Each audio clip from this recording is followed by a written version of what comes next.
24시간이 모자란 대한민국 연예계에 전례 없는 사건이 터졌다. 단순한 열애설이나 컴백 소식이 아니다. 한 아이돌 스타가 자신의 그림자처럼 일해온 매니저에게 선물한 휴식이 대한민국을 뒤흔든 것이다. 가수 비해서 바인시오, 가 365일 단 하루도 쉬지 못한 매니저 한도유에게 선물한 하와이 가족 여행이 바로 그 주인공. 이 소식은 단순한 미담을 넘어 빈에서 매니저 효도, 하와이 티켓 증정 등의 키워드로 주요 포털 사이트의 실시간 검색어 최상위권을 점령하고 SNS 타임라인을 마비시키며 차가운 겨울 공기 속에 가장 뜨거운 화두로 떠올랐다. 이는 단순한 휴가가 아니었다. 한 사람의 헌신에 대한 최고의 경의이자 대한민국 직장 문화에 거대한 파문을 던진 하와이 눈물 파티의 서막이었다. 사건의 발단은 지극히 평범하고 그래서 더 비범했던 일상에서 시작됐다.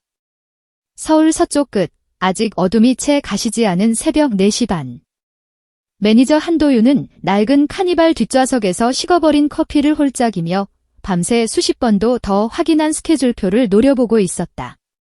그의 1년 365일은 그렇게 시작됐다. 바쁜 날은 22시간, 아무리 짧아도 17시간을 오롯이 비해서의 시간에 맞춰 움직이는 그는 살아있는 계측기이자 움직이는 요새였다.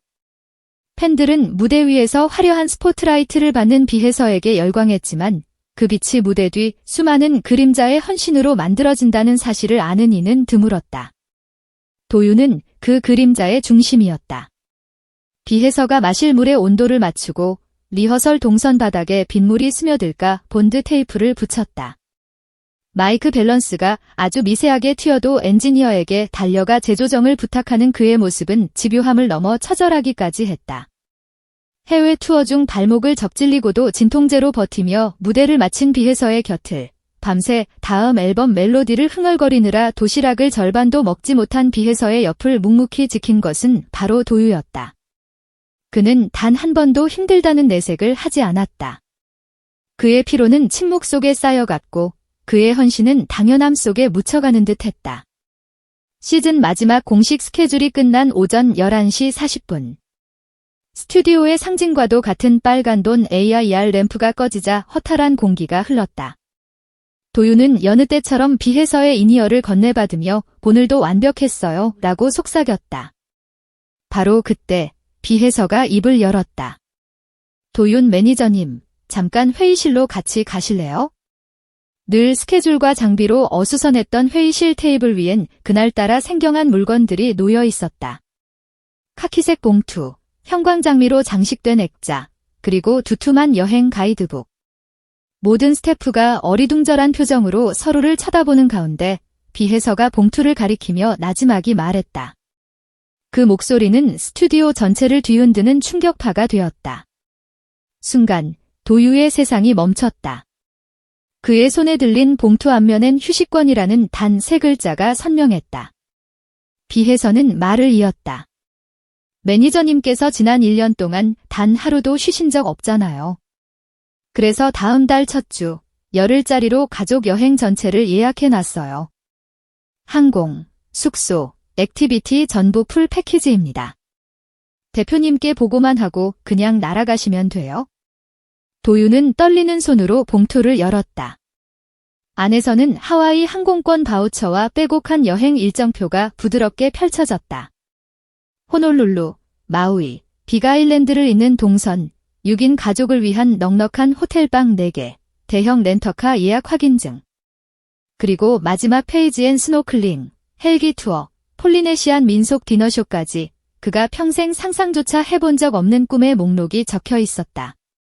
액자 속엔 작년 겨울, 영하 15도 야외 촬영 현장에서 다 함께 패딩 모자를 뒤집어 쓰고 찍은 사진이 들어 있었다. 사진 위에는 365 프리미엄 패스라는 주황색 스티커가 붙어 있었다. 손글씨로 적힌 메모 옆에 장난처럼 찍힌 하트가 그 순간 도유의 눈물샘을 터뜨리는 기폭탄이 되었다. 그는 끝내 손등으로 눈을 가린 채 고개를 숙였다. 365일의 피로와 서름, 그리고 말로 다 할 수 없었던 고마움이 한꺼번에 터져나온 뜨거운 눈물이었다. 힘겨웠던 1년의 시간을 통틀어 가장 극적인 반전이 가장 따뜻한 형태로 그에게 향하는 순간이었다. 이 소식은 빛보다 빠른 속도로 퍼져나갔다. 한 스태프가 찍은 회의실의 기적 영상과 사진은 순식간에 SNS를 통해 공유되었고 팬카페와 온라인 커뮤니티는 그야말로 축제 분위기가 되었다. 드디어 우리 길인 비해서의 별명 클래스 보여준다. 이게 진짜 리더지. 매니저님 우시는데 나도 따라 울었다. 1년 동안 얼마나 고생하셨을까? 연예계 복지 신기록 아니냐? 저런 아티스트랑 일하면 목숨도 바치겠다 등 폭발적인 반응이 쏟아졌다. 비해서 매니저 효도, 하와이 티켓 증정빈, K-팝 스태프 복지 등의 키워드는 포털 실시간 검색어 1위를 장악했고 심지어 경제 매체들까지 가세해 스타 브랜드 평판의 새로운 변수, 직원 복지가 곧 팬심을 움직인다는 심층 분석 기사를 내놓았다. 비해서의 계획엔 감동 2차 타격도 숨어 있었다. 그날 저녁 도유의 가족에게 전달된 화상 초대장에는 하와이 전통 훌라팀이 헐로하, 도이오즈 팸리를 외치는 축하 영상이 담겨 있었다. 영상 끝에 See you soon in paradise 라는 문구가 뜨자 도유의 6살 막내딸은 아빠, 우리 바다 가요 라며 환호했고 옆에 있던 어머니는 조용히 눈가를 훔치며 우리 아들이 세상 효자네 라며 웃었다. 이 모든 것이 실시간으로 SNS를 통해 공유되며 하와이 눈물 파티는 정점을 찍었다. 열흘간의 꿈같은 휴가가 끝나고 다시 서울의 겨울 공기와 마주한 도유의 얼굴엔 이전에는 볼 수 없었던 편안함과 온기가 가득했다. 공항에 마중 나온 비에서는 그를 보자마자 우리 매니저님, 얼굴이 코코넛 밀크처럼 부드러워졌네 라며 활짝 웃었다. 그 한마디는 지난 1년의 고단함을 모조리 지워주는 마법의 주문 같았다. 며칠 뒤 비해서는 공식 팬카페에 사무실 사람들도 스타다라는 제목의 장문의 글을 올렸다. 무대 위 스포트라이트는 결국 수많은 손이 한 점을 향해 직선으로 모여 만들어낸 삼각형의 꼭지점과 같습니다. 그 빛은 한 사람의 것이 아니라 그 빛을 만든 모두의 것입니다. 라는 문장은 팬들에게 또 다른 깊은 울림을 주었다.